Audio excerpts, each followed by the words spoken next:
Welcome to the deep dive. Great to be diving in. Today we're plunging into, well, a really high-stakes situation unfolding in professional football. Yeah, it's got all the elements, hasn't it? It really does.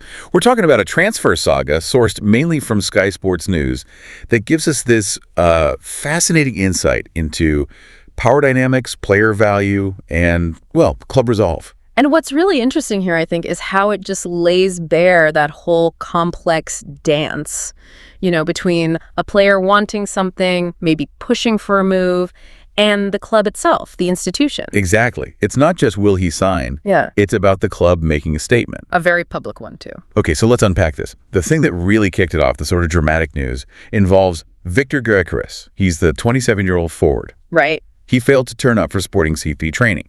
Now, here's the key bit. The club had actually given him permission to come back late. So not an accident, not a mix-up. No, exactly. It feels deliberate, an absence by choice. And that lines up perfectly, doesn't it, with the wider context? Which is... Well, the ongoing talks. Arsenal. They've been trying to sign Gyokeres. Right. We've been hearing about that. But they've hit a wall, basically. Haven't managed to agree with Sporting on the deal, which is reportedly around, what, 69 million? 69 million, yeah. So it looks like a standoff. And this no-show feels like maybe a tactic within that negotiation. Seems very likely. A bit of pressure.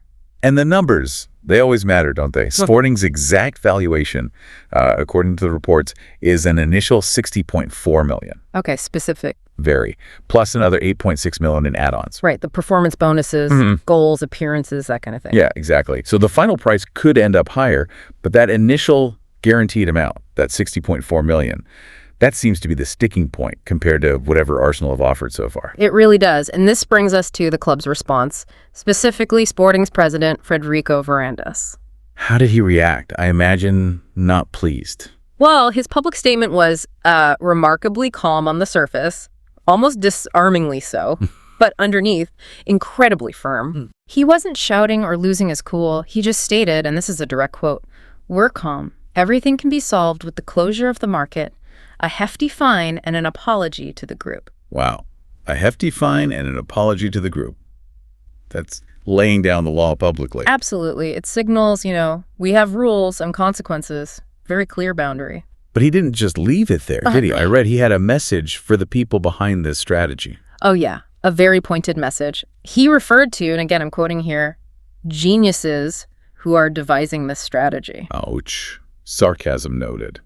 Definitely. And he basically said their actions are not only completely wrong, but they're also making it more complicated for the player to leave. So he's not just reacting, he's kind of pushing back strategically. Yeah. Saying this isn't helping your cause. Exactly. It feels like a calculated countermove. He's not just dealing with a player absence, he's communicating this wider philosophy. Which is that these kinds of pressure tactics, they're not welcome, and actually from Sporting's perspective, they're counterproductive. They make a deal less likely, not more. interesting. So it's about setting a precedent. I think so. And it all comes back to this core principle that he stated very clearly. No one is above the interests of the club, whoever they are. That's a strong line. It is. And it frames this not just as a negotiation about Gyokeres' fee, but about, well, the fundamental authority of the club in today's market. Yeah, you don't often hear it put quite so bluntly in these big deals. But, makes you wonder, taking such a hard line publicly, does that risk anything? How do you mean? Well, could it maybe put off other players? Or make Sporting look, inflexible in future negotiations? Or is it the opposite? Does it actually strengthen their hand? Make them look like a club that won't be pushed around?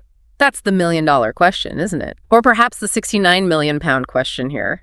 It's definitely a strategic gamble. On one side, yeah, it sends that clear message, don't try this with us, sets a strong precedent, might deter agents or clubs from similar tactics down the line. Right. But on the other hand, like you said, there's always that risk being seen as difficult. Could that hurt recruitment? Maybe. But Varandas seems to be playing the long game here. Prioritizing the club's rules and value over just getting a deal done quickly. Exactly. He's basically saying, this is our valuation. This is fair market value as we see it, and we won't be pressured below that. And that approach really shifts the power dynamic, doesn't it? Often you feel like the player's desire or the buying club's money dictates everything. But here, Sporting are just holding firm. They're saying effectively, we can wait.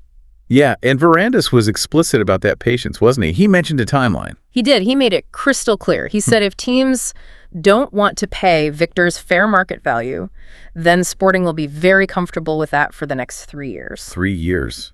Wow. That's the length of his contract, presumably, or close to it. It implies they're prepared to keep him for the duration if the price isn't met. That's not just about Gyokeres anymore. It's a huge statement of leverage. It puts the pressure right back on Arsenal or any other interested club, and maybe on Gyokeres himself and his team.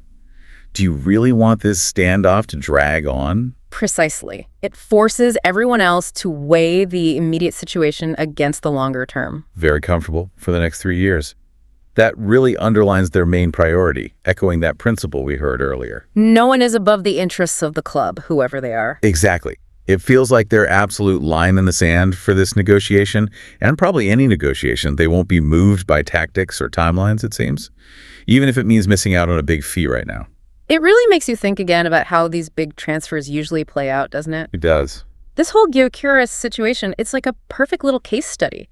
It shows that clash between what the player wants, what the buyer offers, and how determined the selling club can be. Yeah, it definitely makes you reconsider negotiation tactics, club loyalty, all that stuff in modern football. Absolutely. So as you're listening to this, maybe think about this question.